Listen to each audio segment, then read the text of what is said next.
G'day everybody, welcome back to the channel. Okay, so today in this video we're going to talk about this. This is the 40th anniversary deluxe box set of the Brothers in Arms album by Dire Straits. So I've had this here since the 16th of May when it was released. It arrived exactly on the day of release. It's proving to be a little bit difficult from what I understand to get around the world at the moment. In fact, in a lot of places it's already sold out. So obviously they'll be generating more stock and it'll be replenished when it's available. But at this point it's getting very hard to get. So it's been an absolute major hit.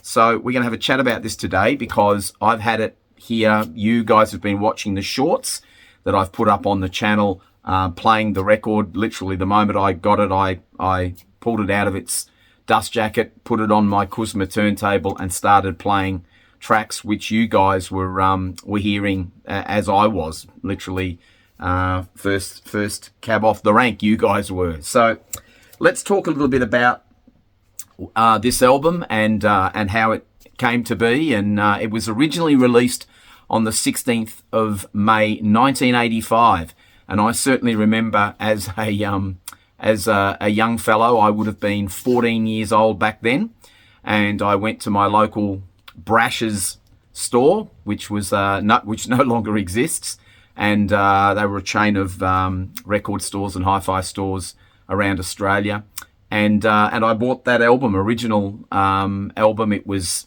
literally a very first press of the Australian version. I've got a few other versions of this album.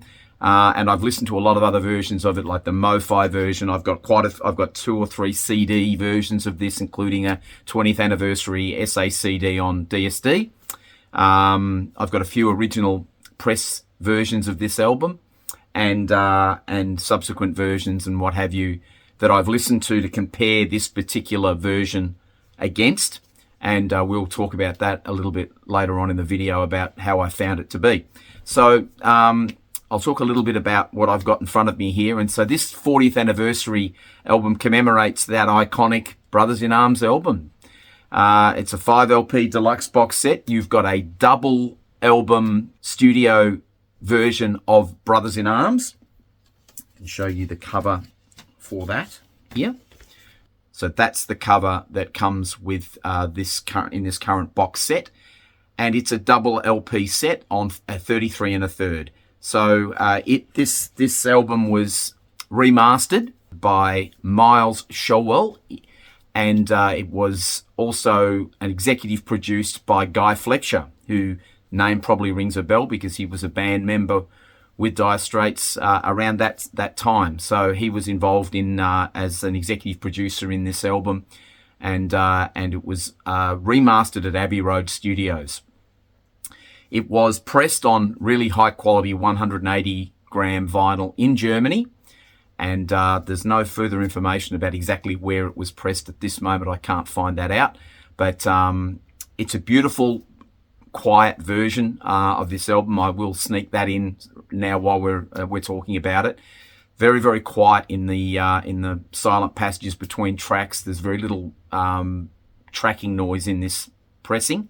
It is very good in that regard. So albums 3, 4 and 5 in this box set comprise of this album right here. So this is the Live in 85 in San Antonio. So this is a previously unreleased concert by the guys in that time, and it's on 3 albums. And it is, extensive. It's the full 16 tracks on the show, and all that typical set that they were doing at the time. With great tracks, like Private Investigations. I think I played that for you guys on the 1 minute shorts, and some of the other tracks here, Right Across the River, Espresso Love, Sultans of Swing, of course, Sultans of Swing, Brothers in Arms, Solid Rock, and of course they finished every show with the theme from Local Hero, and they certainly did on this concert as well. So that's a really good sort of understanding of just what they were doing at the time, and the re-engineering of this album I must say, is I'm going to let the cat out of the bag. It's the best version I've heard of this album. They've got the balance right here. In the earlier versions, there were I'm talking about original versions. The bass was a bit thin on. There was just not enough lower octave balance in the mastering of that original, and I think that has a lot to do with what they were doing at the time, because this album was one of the very first that was recorded on a 24-track Sony digital tape machine.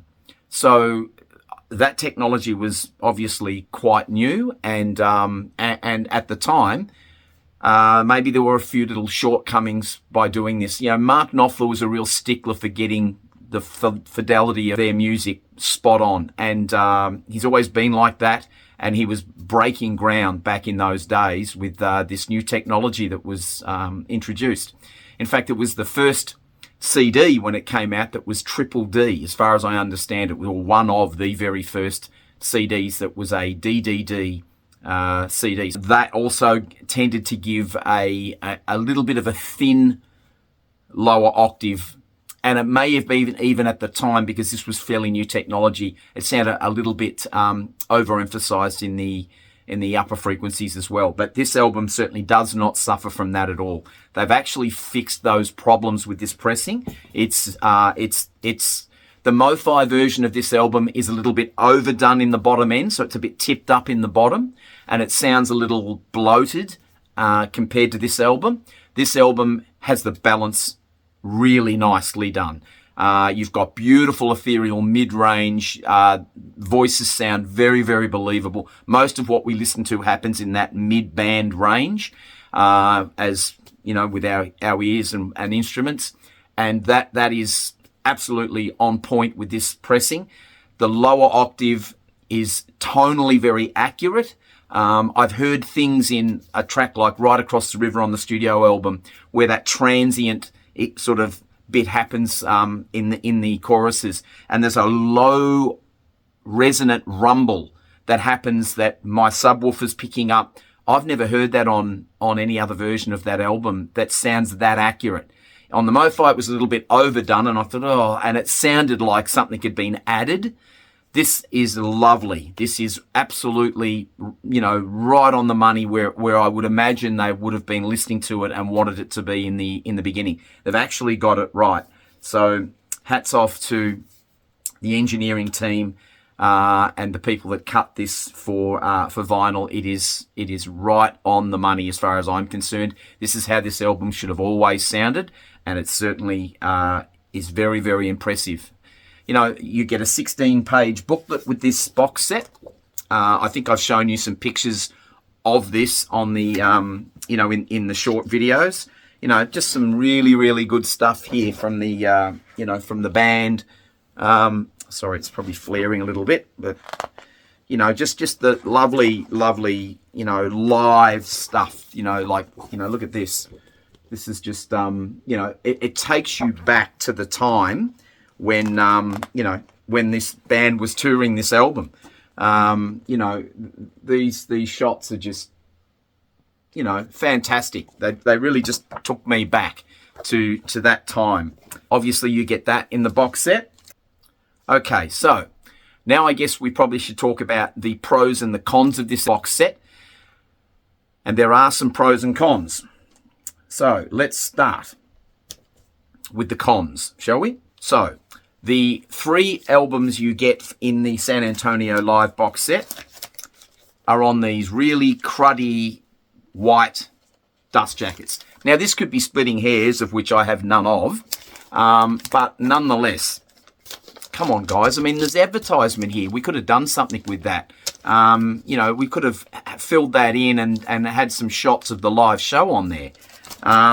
So these 3 albums are just on these really average-looking white dust jackets. While we're on the subject of dust jackets, let's have a look at the dust jackets that you get with the studio album. Again, this is not great.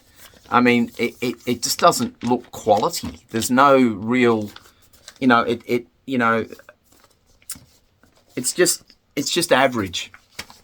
This is not a cheap box set. I think in Australia it's about $280 for these 5 albums, and it's about £120 in the UK. This is not cheap. And the presentation of the media on this box set leaves a lot to be desired. It really could be better. So dust jackets on both the 2 studio albums and the 3 live albums, a fail for me. While we're still going with this, let's have a chat about a couple of things that you also get in. Some poster art. So these are the two albums there that you get the covers for.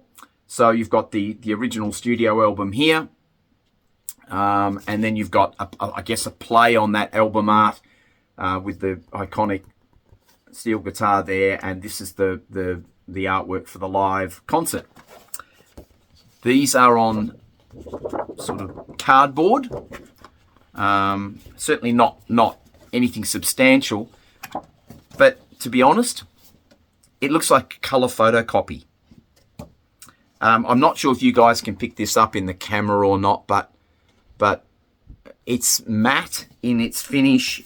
It is grainy. It is not detailed in any way, shape or form. It looks like a colour photocopy on a piece of cardboard. Again, a fail for me. It could and should have been better than that for what they're charging. Okay, the book.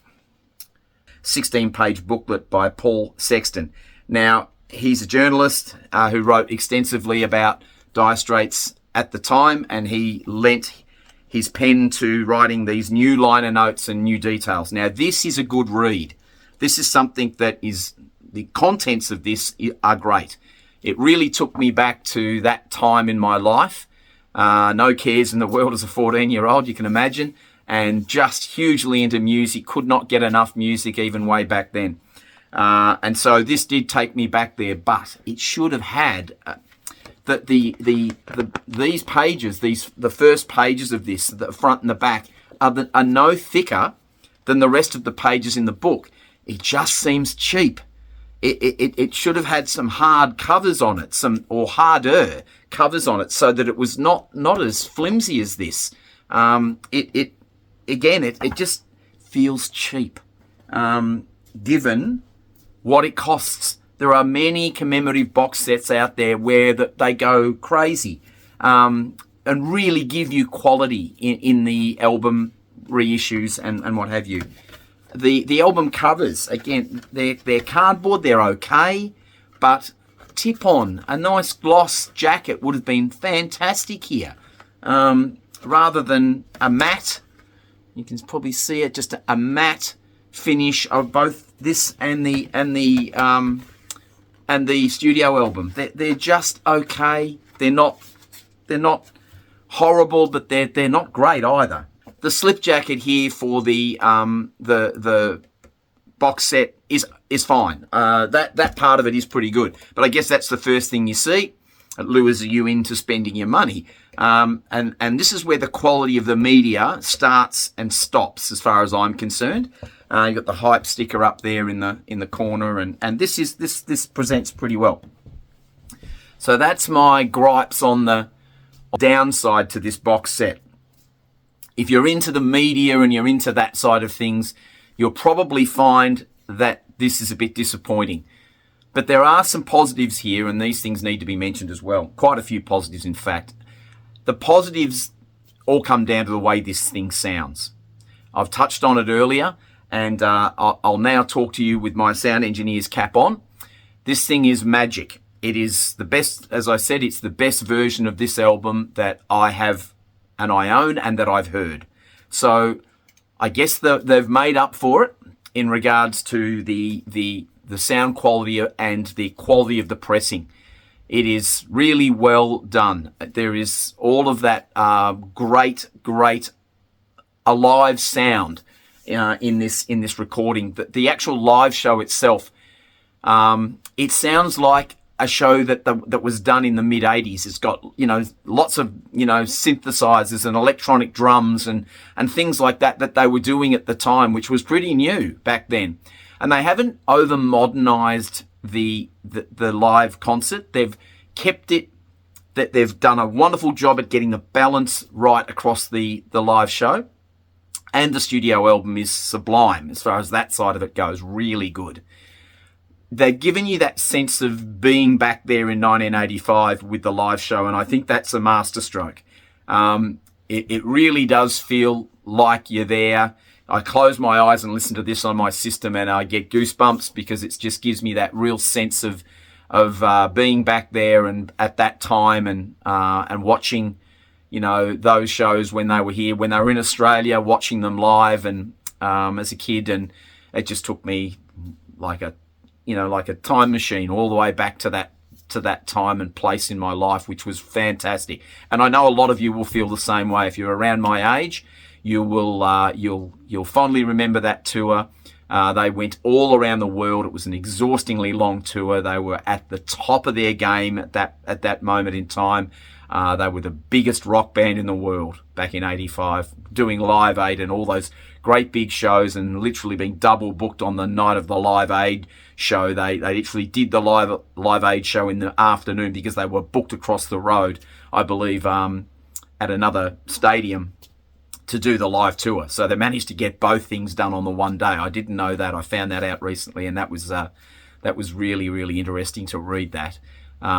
They just were being pulled from pillar to post, very, very having to be everywhere at once. And I think it was one of the reasons why, in the end, Mark Knopfler just did not necessarily like that level of fame and notoriety. He was much happier to go off and do his own soundtrack stuff and his own things at a lower level. I mean, Mark Knopfler is Mark Knopfler. There's no doubt about it. He always will be an iconic figure in people's lives like mine. But it did not sit well with him. In general, he was, did not like I think I remember reading or seeing somewhere where he talked about going into the food area on the live shows and all of a sudden seeing different people there every night serving him his dinner. And he's thinking to himself, this is getting out of control. This is just getting so big. There's like a substructure around us that is just, growing and almost volcanic in its nature around the genesis of the band, and that did not sit well with him. He really thought like it was time to pull back, and of course, they did one more album after that and disbanded, unfortunately, as sad as that sounds. And then of course we lost Jack Sonny recently from that tour, the rhythm guitarist on that tour. That was very, very sad. So there's a lot of things that happened in that time that reading about this was very, very interesting to me, and it just brought me back to reliving that album again in this box set. So the quality of the pressing of this album is first class. The live show is fantastic. A real asset, previously unreleased live show. So really, really great to have heard that. One thing I was really hoping they would do that they did in Australia, and I've played it on my channel from a bootleg. It's not a great copy, but it's all I had at the time. I actually took that off a VHS video cassette that I recorded as a 14-year-old. So I had this sound engineer in me way back then. And later on, when technology allowed, I took that audio from that track off and put it on a CD. And I played that CD on the track. And it's the Calypso version of So Far Away. And I think it's an absolute amazing version. Knopfler's there in the beginning with an acoustic guitar and just, it's just a laid back, really. It gives me goosebumps every time I hear that version of that. And I was really hoping, because it was the live show, that they might have included that track in the live show. They didn't, unfortunately, because I'd love to get a really good version of that that track. There's limitations around compression and all kinds of things on that one I've got, but I literally did anything and everything I could to preserve that calypso version of So Far Away From Me, and it is it's a great version. It really is. They were touring with it. I don't know whether they just did it in Australia. They certainly didn't. It was omitted in the San Antonio concert, so I'm not sure if it was what they would that version of that song they were doing on that tour, and whether they just left it out. I can't believe they'd leave that out because it's just really good. But they did, so sad for me, but nonetheless, a fantastic live concert. The studio album is right on point. It's the most balanced version from a sound perspective that's out there, as far as I'm concerned anyway. I think the balance is perfect. It's dynamic. It's tonally accurate in the lower octave, which none of the other versions have been to this point. They've worked on that, there's no doubt. The mid-range is just sublime, and the upper frequency stuff is just airy, light, right on point. Nothing's overemphasized. There's no sibilance. There's none of that here. It's a really good version of this album. So there we go. The 40th anniversary of the Brothers in Arms album by Dire Straits. It's a winner for me from a sound perspective, but unfortunately it's a fail for me on the media aspect of this album. So I hope you enjoyed this. Please stay tuned. There'll be lots more of this kind of thing coming up in the future, as well as I've got some great reviews coming up on some really high-end, next-level components, which you're seeing on the channel at the moment. So I'll be talking about those soon. If you're not subscribed to the channel, please consider doing that. It'll help grow my community. And you guys will be part of the An Aussie Audiophile family, and I look forward to seeing you soon for our next video. Until then, bye for now.